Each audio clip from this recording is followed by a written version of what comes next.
your own words, in the Baylor Law Review article. The question remains whether the court will uphold the DNA testing statutes under a theory other than the special needs exception. Current precedent does not support the DNA testing statutes under any Fourth Amendment theory.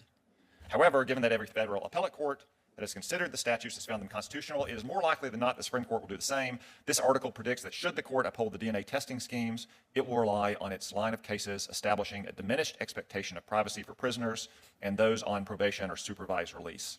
Under this standard, the court should refuse to uphold the statutes as applied to arrestees as opposed to convicted felons. The court should not uphold the DNA testing statutes under any Fourth Amendment theory. Senator Cotton? Mr. Eichelman, do we have a violent crime crisis in America today? I'm sorry, Senator. Do we have a violent crime crisis in America today? Senator, I would leave that up to policymakers to decide. Okay, I would say we do, since murders have increased so much in the last few years. They're now up to levels not seen since the 1990s, in part because of left-wing pro-criminal policies, like the ones you advocated for in your 2007 article in the Baylor Law Review, where you argued it was unconstitutional for law enforcement to log DNA samples from convicted criminals. I know you discussed this a few minutes ago with Senator Grassley. I was watching. I was astonished at what I saw. You claim that you were only talking about one exception to the Fourth Amendment and not the Fourth Amendment in general. That is not true. Here's what you said to Senator Grassley. This is what just moments ago. In the Law Review article that I believe you're referring to, I was only discussing one exception to Fourth Amendment doctrine called the special needs exception. I was not talking about Fourth Amendment law in general. You just said the same thing to Senator Blackburn as well. Twice now you've claimed you're only talking about the special needs exception. But here's your own words in the Baylor Law Review article. The question remains whether the court will uphold the DNA testing statutes under a theory other than the special needs exception. Current precedent does not support the DNA testing statutes under any Fourth Amendment theory. However, given that every federal appellate court that has considered the statutes has found them constitutional, it is more likely than not the Supreme Court will do the same. This article predicts that should the court uphold the DNA testing schemes, it will rely on its line of cases establishing a diminished expectation of privacy for prisoners and those on probation or supervised release. Under this standard, the court should refuse to uphold the statutes as applied to arrestees as opposed to convicted felons. The court should not uphold the DNA testing statutes under any Fourth Amendment theory. So what you said earlier, Senator Grassley, I don't think was a nuanced difference on the understanding of the law. You said that you were not talking about anything in the article other than the special needs exception, but your article tells clearly a different story. Would you like to revise your answer earlier? Senator, I apologize if I forgot the end of the article. I wrote it, I think, about 15 years ago. My memory of the article was that it focused, and I think its title focused, on the special needs exception to the Fourth Amendment, which is an issue that I had litigated a few years earlier. And therefore, my memory of it is that the bulk of it discusses that narrow exception to the Fourth Amendment, which is supposed to be invoked under Supreme Court precedent only in situations when the evidence isn't gathered for law enforcement purposes. Mr. Eichelman, you're nominated for a lifetime position on a court one step below the Supreme Court. Did you not review your own writings in preparation for this testimony? Senator, I did look at that article briefly. Again, I wrote it 15 years ago, and my memory of it, including its title, is that it really focused on the special needs exception. Again, I just want to be clear to the committee that I will faithfully follow all Supreme Court precedent, whether it's on the Fourth Amendment or any other part of our law. I know you wrote it 15 years ago, but you said you looked at it, albeit briefly. I mean, again, this is a lifetime position on a court one step below the Supreme Court. I mean, I think we have a reason to expect you take more care than to review your own record briefly. When litigants come before you, are you going to read their papers briefly or carefully? I will read them extremely carefully and carefully look up all of the relevant precedent and the record that is in the case. Let me get to the substance of this argument itself. Do you know what % of convicted criminals are rearrested in the United States? I do not, Senator. It's almost all of them. 83% are rearrested within the first 9 years after they've been released from prison. Do you still think it should be illegal to check a convicted rapist's DNA to see if he's, I don't know, raped another woman or committed a murder?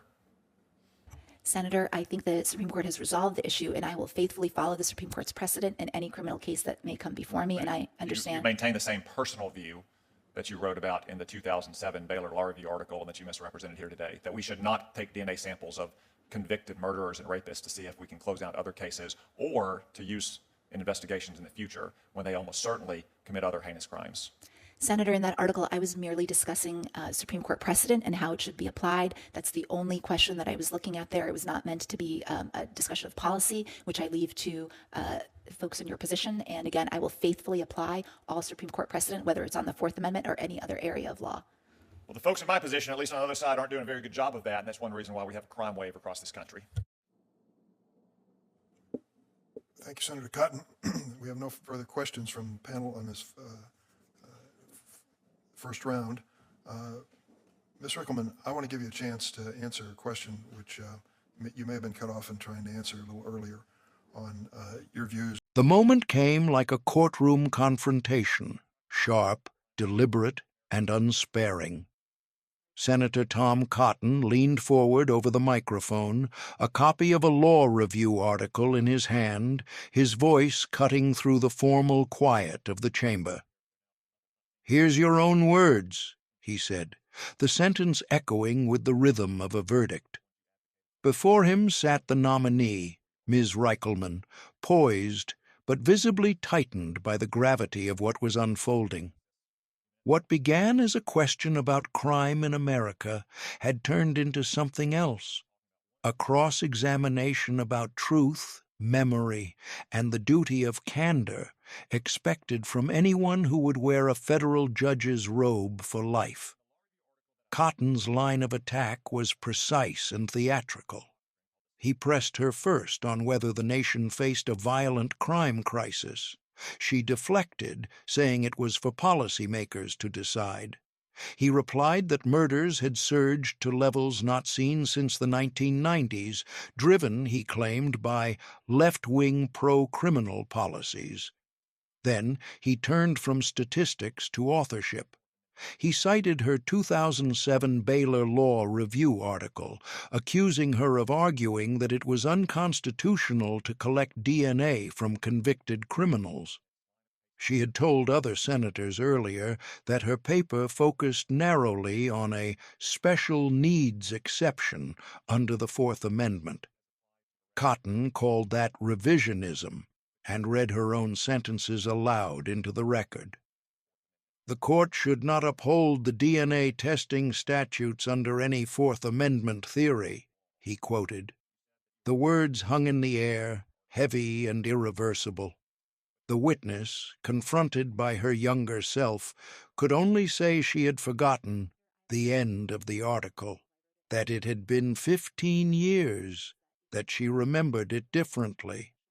And in that moment, the hearing became something larger than a dispute over legal doctrine. It became a referendum on memory and meaning, on whether public service demands not only intellect but perfect recall, whether the distance of time excuses the softening of conviction, whether the Senate's role is to measure competence or consistency, or both. Cotton's voice grew sharper. Did she review her writings before the hearing? "Briefly," she said. He seized on the word. "It's a lifetime position," he reminded her. "When litigants come before you, are you going to read their papers briefly or carefully?" The question was rhetorical, but the message was moral. The Senate, in his view, was not a classroom. It was a crucible where truth was tested under oath, not shaded by the passage of years. The exchange cut to the heart of two competing visions of justice. To Cotton, the judiciary's legitimacy depends on clarity, on judges who treat law not as a living organism, but as a standard to be applied, fixed, and knowable. His frustration reflected a broader political undercurrent, that rising crime, lenient prosecution, and theoretical debates about privacy had detached the law from the lived reality of danger on America's streets. 83% of convicted criminals are rearrested within 9 years, he said, his tone a mix of outrage and accusation. Do you still think it should be illegal to check a convicted rapist's DNA? In that question lay a moral line drawn in fire, between civil liberty and public safety, between principle and protection. For the senator, the answer was self-evident. For the nominee, it was a trap, a question that demanded allegiance not to the law's nuance, but to the politics of the moment. Ms. Reichelman's replies, calm but faltering, revealed the impossible posture of the modern nominee. Every word weighed, every memory judged. She apologized for imprecision. She invoked the Supreme Court's precedent. She promised over and over to faithfully follow the law as it stands. Yet her restraint, meant to project impartiality, read as evasion to her interrogator. The contrast was cinematic. The senator's certainty against the nominee's caution, passion against procedure. It was not about DNA alone. It was about how America chooses its judges and what it now demands of them. This is the hidden drama of confirmation hearings. Behind the marble walls and formal titles, they are moral trials disguised as job interviews. Senators become advocates for a world view. Nominees become proxies for the system itself. When Cotton invoked crime rates and recidivism, he was not just questioning a candidate, he was indicting a philosophy. When Reichelman appealed to precedent, she was not merely defending herself, she was defending the judiciary's insulation from political wind. Each side spoke past the other, both claiming fidelity to justice, neither yielding an inch. And in that collision, the audience glimpsed the central fracture of American governance, one branch pleading for deference, another for accountability, both convinced that the Republic's safety depends on their vigilance. But beneath the sparring, there was a quieter theme, a warning about the fragility of truth in the machinery of power. The senator's refrain, "Here's your own words," was more than a rhetorical weapon. It was a reminder that the record endures. In an age of spin, the written word still binds. The article, the quote, the footnote, these are the fossils of belief, the evidence that outlives its author. When those words resurface years later, they can either anchor a reputation or unravel it. The hearing made plain that in the age of permanent archives, there is no such thing as a forgotten opinion, only one that waits to be rediscovered. And yet, there is something else the moment exposed, the cost of spectacle in the pursuit of oversight. For the viewers watching from home, the exchange may have felt less like scrutiny and more like theater, one side interrogating, the other surviving. But oversight, when done right, is not humiliation. It is revelation. It must serve the truth, not the clip. The measure of justice is not who scores the sharper blow, but whether the people learn something they did not know before. In that hearing, we learned that a judge's past writings can be weaponized as much as they can inform, and that the Senate's duty, to advise and consent, remains a test of both conscience and civility. When the chairman thanked Senator Cotton and moved to close the round, the air seemed heavier, as if the room itself had absorbed the weight of accusation and apology. Somewhere in the silence that followed, a question lingered. What kind of justice do we want from those who interpret the law? The answer is not found in ideology, but in integrity, in a willingness to stand by one's words or to clarify them honestly, without defensiveness or deceit. For in the end, law is not made noble by eloquence. It is made noble by truth. That is the moral heartbeat of the Republic, that power can be questioned, that words have consequences, and that truth, however uncomfortable, remains the standard by which we measure those who seek to judge others. If you believe that these hearings must reveal more than partisanship, that they must illuminate the truth beneath the noise, then stand with us. Subscribe to the Congress Brief. Support our work to bring clarity to the chaos, to hold power to its own record, and to remind the nation that justice begins where honesty prevails.